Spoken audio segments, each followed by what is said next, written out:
ہاں جی، یہ الف ہے، ٹھیک ہے۔ الف کے اوپر کیا لگی ہوئی ہے؟ زبر لگی ہوئی ہے۔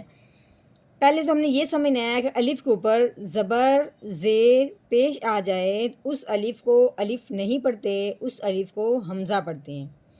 اب ہم نے آگے جب دیکھا ہے، آگے یہ ہاں ہے، ہاں کے اوپر جزم لگی ہوئی ہے، تو یہ ہاں ساکن ہو گیا۔ یہ جزم جس حرف کے اوپر آتی ہے اس حرف کو ساکن کہتے ہیں، اور ہر ساکن حرف جو ہے وہ پچھلے والے کو اپنے ساتھ ملاتا ہے۔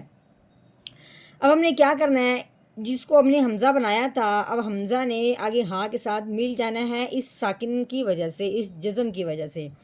تو کیسے ملائیں گے؟ حمزہ ہا زبر آہ، پہلے ہم نے حمزہ کی باہر نکالنی ہے، آ کر کے آگے ہا کی باہر نکلے گی ساکن ہوتے ہوئے، آہ، کیسے؟ آہ۔ نحمده ونصلي على رسوله الكريم، اما بعد فاعوذ باللہ من الشیطان الرجیم، بسم اللہ الرحمن الرحیم۔ السلام علیکم ورحمۃ اللہ وبرکاتہ۔ امید ہے آپ سب خیریت سے ہوں گے، انشاءاللہ جہاں ہوں گے ایمان اور صحت کی نعمت سے مالا مال ہوں گے۔ ہاں جی، تو آغاز کرتے ہیں ہم اپنے آج کے سبق کا دعاؤں کے ساتھ، تو چلیے شروع کرتے ہیں۔ اللہم صلی علی سیدنا و مولانا محمد وعلی آل سیدنا و مولانا محمد وبارک وسلم۔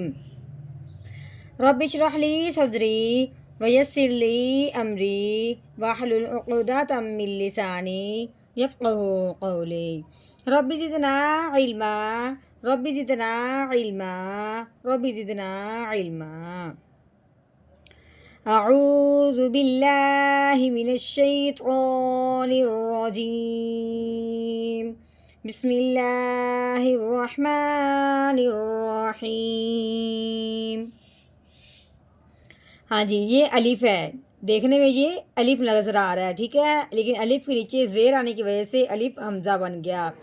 الف کے اوپر زبر زیر پیش آ جائے اس الف کو الف نہیں پڑھتے، اس الف کو حمزہ پڑھتے ہیں۔ آگے یہ نون ہے، نون کے اوپر 3 دندوں والی شاد لگی ہوئی ہے۔ شاد والا جو بھی حرف ہوتا ہے وہ پچھلے والے کو اپنے ساتھ ملاتا ہے۔ اب ہم نے اس حمزہ کو اس نون کے ساتھ ملانا ہے اس شاد کی وجہ سے۔ ہاں جی، ہر شاد والا حرف یوں ہی کرتا ہے، ہر شاد والے حرف کو ایسے ہی پڑھنا ہے، لیکن جب شاد والا حرف ہوتا ہے نون، تو وہ پچھلے والے حرف کو اس کے ساتھ ملانے کے ساتھ ساتھ اس کے اوپر ایک الف کے برابر غنہ ہوتا ہے۔ اب ہم نے کیسے پڑھنا ہے اور کیسے غنہ کرنا ہے؟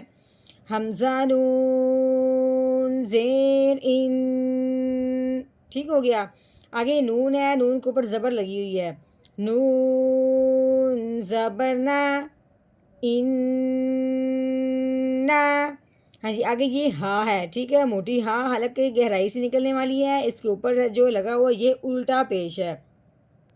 یہ جو الٹا پیش ہوتا ہے نا، اس کو ایک الف کے برابر لمبا کرتے ہیں، جس حرف کے اوپر یہ آ جائے اس حرف کو، ٹھیک ہے۔ اب یہ الٹا پیش آیا ہے ہاں کے اوپر، اب اپنے ہاں کو ایک الف کے برابر لمبا کرنا ہے الٹا پیش کی طرح۔ کیسے؟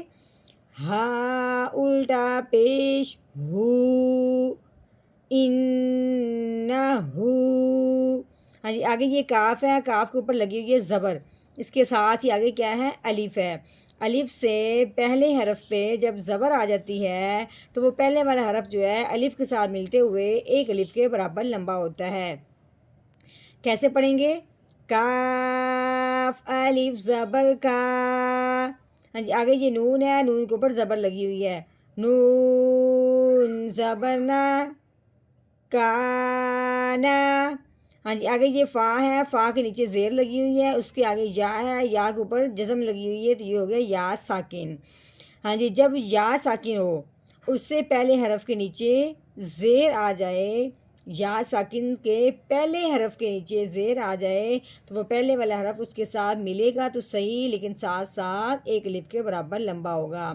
ہاں، جب ہم نے فا کو یا کے ساتھ ملاتے ہوئے ایک الف کے برابر لمبا کرنا ہے، اس کے ساتھ ساتھ یہ بھی دیکھیں کہ اس کے اوپر مد لگی ہوئی ہے، یہ مد جس حرف کے اوپر آ جاتی ہے اس حرف کو 3 الف کے برابر لمبا کرتے ہیں۔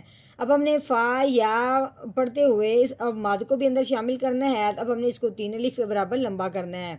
اس کے بعد آگے دیکھتے ہیں کہ آگے اس کو بعد میں پڑھتے ہیں، پہلے آگے دیکھتے ہیں کہ یہ الف ہے، الف کے اوپر زبر آنے کی وجہ سے الف کو ہم نے حمزہ بنایا ہے۔ ٹھیک ہے ہاں جی. اب ہم نے اس کو حمزہ پڑھنا ہے اور حمزہ ہی سمجھنا ہے. اب ہم نے یہاں یہ دیکھنا ہے کہ مد کے فوراً بعد اگر حمزہ آ جاتا ہے، درمیان میں کوئی اور حرف نہیں آتا، تو اس مد کو 4 الف کے برابر لمبا کرتے ہیں. تو کیسے پڑھیں گے؟ فا یا مد زیر فی. ٹھیک ہو گیا. ہاں جی آگے دیکھتے ہیں. یہ حمزہ ہم نے بنایا اس کو. آگے یہ ہا ہے، ہا کے اوپر جزم آنے کی وجہ سے ہا ساکن ہو گیا. اب ہم نے حمزہ کو ہا کے ساتھ ملانا ہے. کیسے؟ حمزہ ہا زبر آہ. پہلے حمزہ کی آواز نکلے گی، بعد میں ہا کی آہ. ہاں جی آگے یہ لام ہے، لام کے نیچے زیر لگی ہوئی ہے. لام زیر لی آہ لی. ہاں جی یہ آگے ہا ہے، ہا کے نیچے کھڑی زیر لگی ہوئی ہے. کھڑی زیر ہو یا اوپر اس طرح ہو تو اس کو کھڑی زبر کہتے ہیں. ٹھیک ہے، یہ جہاں بھی آئے اس حرف کو 1 الف کے برابر لمبا کرتے ہیں. اب ہم نے ہا کے نیچے دیکھا ہے کھڑی زیر ہے، تو اس کو اب ہم نے کیسے پڑھنا ہے؟ ہا کھڑی زیر ہی آہ لی ہی. ہاں جی آگے یہ میم ہے، میم کے اوپر زبر لگی ہوئی ہے. اس کے آگے سین، سین کے اوپر جزم آنے کی وجہ سے سین کو ساکن کہیں گے. ٹھیک ہو گیا. ساکن حرف ہے وہ پچھلے والے کو اپنے ساتھ ملائے گا. اب ہم نے میم کو سین کے ساتھ ملانا ہے، تو کیسے پڑھیں گے؟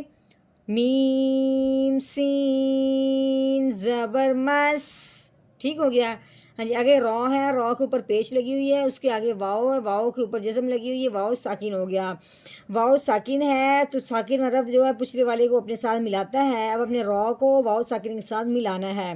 لیکن جب واؤ ساکن ہوتا ہے نا، جس طرح اب یہ واؤ ساکن ہے، تو اس پہ غور کیا جاتا ہے کہ پچھلے والا جو حرف ہے اس کے اوپر لگا کیا ہوا ہے، زبر ہے یا پیش ہے. اگر واؤ ساکن سے پہلے پیش آ جائے، واؤ ساکن سے پہلے پیش آ جائے تو وہ پہلے والا حرف اس کے ساتھ ملنے کے ساتھ ساتھ 1 الف کے برابر لمبا بھی ہوگا. تو کیسے پڑھیں گے؟ رو واؤ پیش رو مس رو. ہاں جی آگے رو ہے، رو کے اوپر لگی 2 زبر. اب 2 زبر ہوں یا 2 زیر ہوں یا 2 پیش ہوں، اس کو تنوین ہی کہتے ہیں. ٹھیک ہے، جہاں اگر 2 زبر والی تنوین ہوتی ہے اس کے ساتھ الف ضرور آتا ہے. تو اب ہم نے 2 زبر ہوں تو ساتھ الف جو آیا ہوتا ہے اس کو پڑھنا نہیں ہے، صرف وہ لکھنے میں آئے گا. اب ہم کیسے پڑھیں گے؟ رو دو زبر رن بس رو رن. ہاں جی آگے آ گیا وقف. وقف کی صورت میں آخر والے حرف کو اب ہم نے کیا کرنا ہے، اس میں کیا تبدیلی کرنی ہے، یہ آپ نے سمجھنا ہے. یہاں پہ لگے 2 زبر، اس کے ساتھ الف لگا ہوا. 2 زبر کے ساتھ ہم نے الف نہیں پڑھا. لیکن وقف کی صورت میں 2 زبر ہو نا، تو اس کے اوپر جو 1 زبر کو ہٹا دیتے ہیں، پیچھے رہ جاتی ہے 1 زبر. اب 1 زبر تو الف ضرور پڑھا جاتا ہے. الف ہو اس سے پہلے حرف پہ 1 زبر ہو تو وہ پہلے والا حرف الف کے ساتھ ملتے ہوئے 1 الف کے برابر لمبا ہو جاتا ہے. اب ہم نے تصور میں اس کو 1 زبر سمجھنا ہے، تو کیسے پڑھیں گے؟ رو الف زبر رو. ٹھیک ہو گیا، کیونکہ ہم نے پیچھے 1 زبر چھوڑی ہے. تو پہلے ہم نے پڑھا تھا مسرورن، آگے وقف مسرورو مسرورو. ہاں جی اس مکمل آیت کا ہم نے کر لیا ہے توڑ. اب ہم نے کرنا ہے اس کا جوڑ، یعنی کہ روانگی کے ساتھ پڑھیں گے. تو چلیے شروع کرتے ہیں. اعوذ باللہ من الشیطان الرجیم. سورۃ الانشقاق مکیہ. بسم اللہ الرحمن الرحیم. انہ کان فی اہلہ مسرورا. انہ کان فی اہلہ مسرورا